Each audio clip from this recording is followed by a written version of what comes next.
தென்காசி மாவட்டம் குற்றாலத்தில் உள்ள மெயின் அருவியில் கடுமையான வெள்ளப்பெருக்கு ஏற்பட்டிருக்கிறது. வெள்ளப்பெருக்கு காரணமாக குற்றாலம் பஜார் பகுதியிலும் தண்ணீர் பெருக்கெடுத்து ஓடுகிறது. பழைய குற்றால அருவி, ஐந்தருவியிலும் கனமழையால் வெள்ளப்பெருக்கு ஏற்பட்டுள்ளது. கனமழை காரணமாக குற்றால அருவிகளில் வெள்ளப்பெருக்கு ஏற்பட்டிருக்கிறது. வெள்ளப்பெருக்கு காரணமாக குற்றால அருவிகளில் குளிக்க விதிக்கப்பட்ட தடை நீட்டிக்கப்பட்டுள்ளது. தென்காசி மாவட்டம் குற்றாலத்தில் உள்ள மெயின் அருவியில் கடுமையான வெள்ளப்பெருக்கு ஏற்பட்டிருக்கிறது.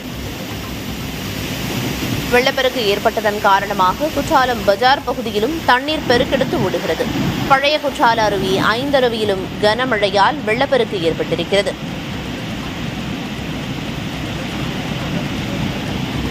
குற்றால அருவியில் தண்ணீர் ஆர்ப்பரித்து செல்லும் காட்சிகளை தற்போது பார்த்து வருகிறோம்.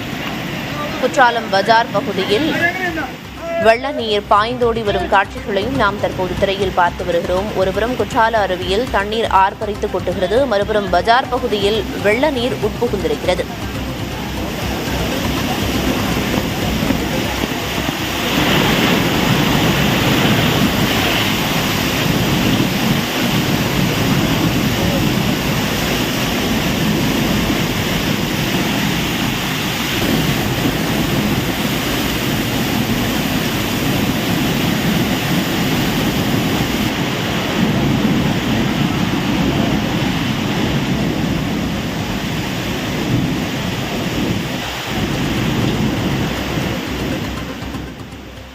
தகவல்களை வழங்குவதற்காக செய்தியாளர் சுந்தர மகேஷ் இணைப்பில் இருக்கிறார். சுந்தர மகேஷ், குற்றால அருவிகளில் கடுமையான வெள்ளப்பெருக்கு ஏற்பட்டிருக்கு.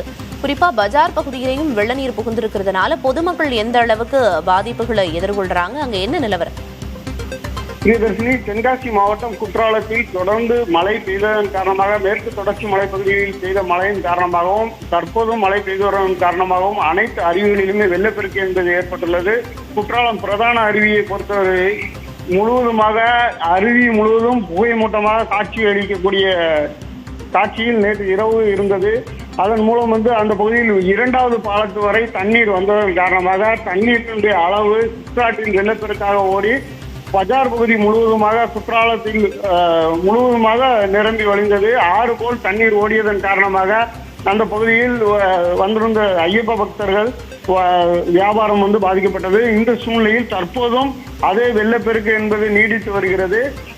வரக்கூடிய ஐயப்ப பக்தர்கள் அருவிக்கு அருகாமையில் செல்லாமல் இருப்பதற்காக முழுவதுமாக பேரிகார்டுகள் அமைக்கப்பட்டு பாதுகாப்பு ஏற்பாடுகள் பலப்படுத்தப்பட்டுள்ளது. சிற்றாற்றில் வெள்ளப்பெருக்கு தொடர்ந்து ஏற்பட்டுள்ளது.